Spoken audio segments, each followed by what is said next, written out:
So that's just been super. It's been nice to meet all of you, and I hope we'll stay in touch. A lot of you have already reached out on LinkedIn, and I thank you for that.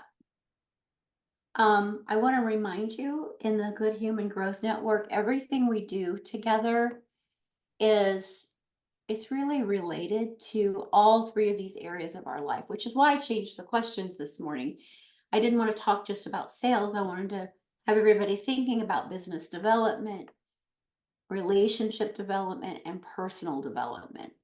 So I think it's a great question to ask yourself every week. Either on Friday, ask yourself, what did I do this week that demonstrated excellence? Or on Sunday night, say, what am I going to do this week that's going to demonstrate excellence? Because that will propel your business forward. So you guys all know when I met Catherine Brown, and that she and I have had overlapping business interests since 1996.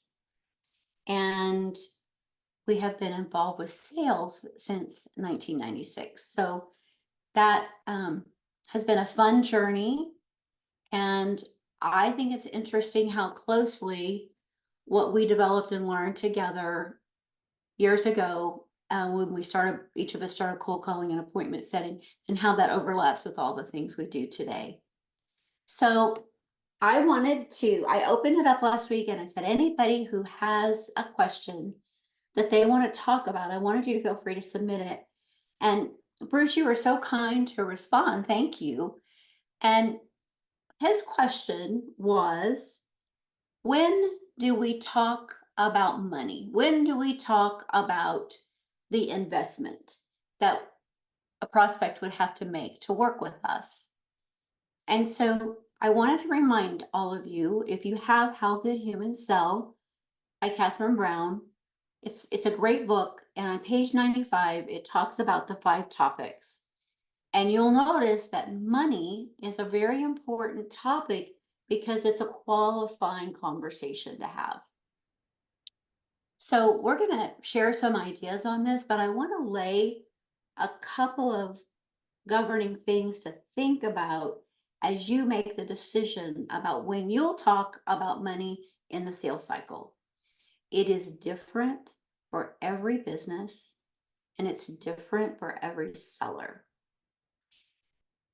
I suggest you look at your intentions when you're talking about money and your prospects' intentions if they're asking about money.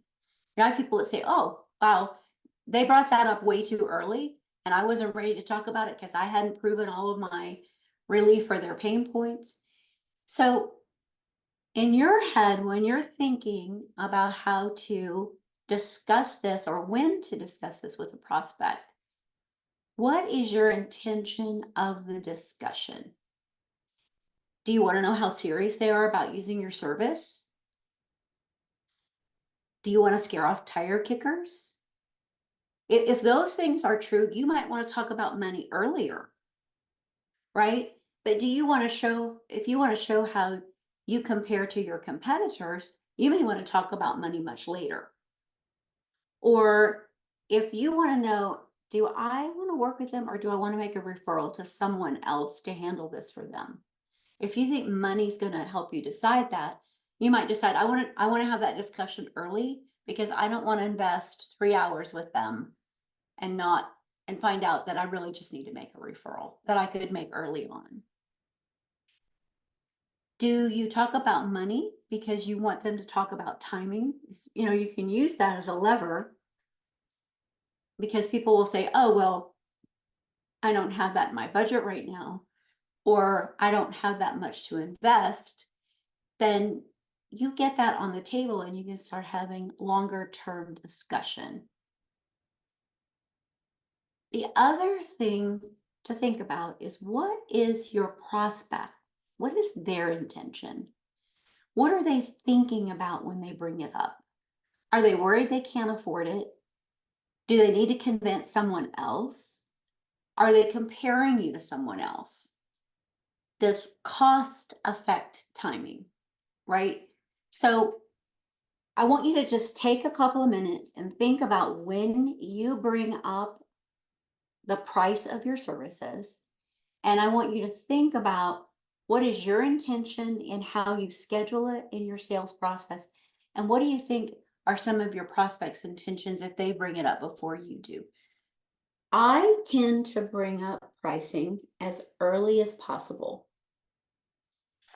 And the reason I do that is because I need people to know that they're going to have to invest time and money to work with us because it takes some setup and it's not exorbitantly expensive, but it is an investment. And I want them, hi Joyce, we're talking about when we're selling, when do we talk about money? Pricing. So I want to get it out in the open really early that to see if they're serious. I want to get it out really early because I want to figure out this probably isn't a gig for me. They probably need something else first, or I might refer them to someone that does a pre-step or some piece of this that would be more affordable for them or more in their area of focus. So I tend to bring up price early. So where do you guys bring it up? When do you bring up price? So these were our intentions. And we've been talking about different tenets of effective sales campaigns. And we've talked about the right target. We talked about planned sales choreography. Today, we're going to talk for just a few minutes about objection handling. And I think these are valid things for you to think about when someone offers up an objection. And I'm going to go through these pretty quickly because of our time, but I want you to know that you don't have to panic because at the end of this, Jolly is going to put up a handout for you that you can refer to. Always, when someone gives you an objection, just take a breath and put a smile on your face, even if you're just talking on the phone, because it changes your tone and your posture. And start your response in agreement. Just seriously try to consider what is it that they're saying? What are they looking for? Why are they responding that way? And then whatever that objection is, I always encourage people to acknowledge it with a word of agreement. It does not help you to start handling an objection in juxtaposition to the person that's making the objection, but agreeing with them at some level. So for example, I don't have that in my budget, right? So you can say, I talk to a lot of people that have that struggle. I'm sorry to hear that. And then you can start to deal with the objection itself. But you create some camaraderie by starting out to always structure your response starting out in agreement. And I have a second handout that'll give you some examples of this that we'll also share with you. So first thing is get your mind to be in agreement, show understanding, think about how their objection shows that they're invested, or the next question is, does their objection tell you that that's not really their objection, right? So when somebody says, I don't have time right now, or I'm not interested, none of those things really tell you what's going on. And what you want to find out is, what is the underlying objection here? Most of the time when people say that, they're either they're very uncertain about change, they don't understand how they can improve their current situation. People will tell me all the time, this is one of my favorites, I know what I like. And I will tell you universally that is not true for any human being. We don't know what we like because we don't know what the entire universe of our likes is. If you ask a kid, if you say, we're going to have spaghetti for supper, they go, I don't like spaghetti. I know what I like. I don't like spaghetti, right? But they've never had your spaghetti. We like what we know. And that is universally true for all humans. So when they're constructing an objection, they're comparing it to what they know. And your job is to try to draw that out. How do I find out what they know and what the limit of their experience is? Um, they may believe that their options are limited, right? They may not even know how what you do gives them another option compared to what they're doing. So don't let impulsive behavior get the best of you. Just really just work with them on identifying the real objection. When we talk about don't argue or become defensive or overact, I know when when I'm cold calling, some days are better than others. And I have to remember not to let how I'm feeling about my day reflect in my tone or in my response, right? So work on finding out what the real objection is, and then work on your own frame of mind before you respond. Focus on their pain. As you're structuring your response to them,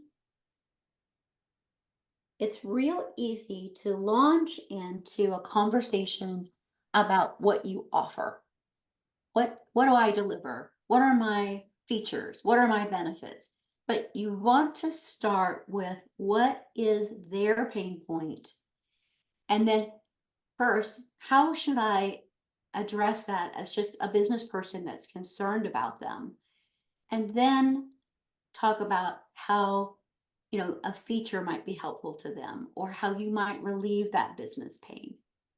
So that's why right after focus on their pain, it says, remember the value of your offering, because you're going to, in your mind, you're going to have two lists and you're going to hear their pain and what is that? And then what are your features? What are your values? And then how do those come together, or do they not? Should you refer them to something else? Are they needing something completely different? I also want to encourage you, don't hide. Try to figure out what the real objection is. Ask your prospect what they think about something or what they think that sounds like. Continue to be positive and respectful. You shouldn't try to hide for them, and you shouldn't try to make them feel like their objection isn't helpful or isn't reasonable. I think that's another thing. So I'm just going to open us up for discussion. I want to hear if any of that was helpful, but I also want to hear what are the objections you hear most regularly. And when I'm writing for a client, I hear these objections all the time. I'm not the person who handles that. I don't have time right now. It's not in the budget. I already have someone who provides that service. It's too hard to change right now. So I'm going to just open this up. Guys, I want to tell you, I know it's 10:30. Anybody that needs to hop off, feel free. Grab the documents out of the chat. We're going to stay on for a few more minutes.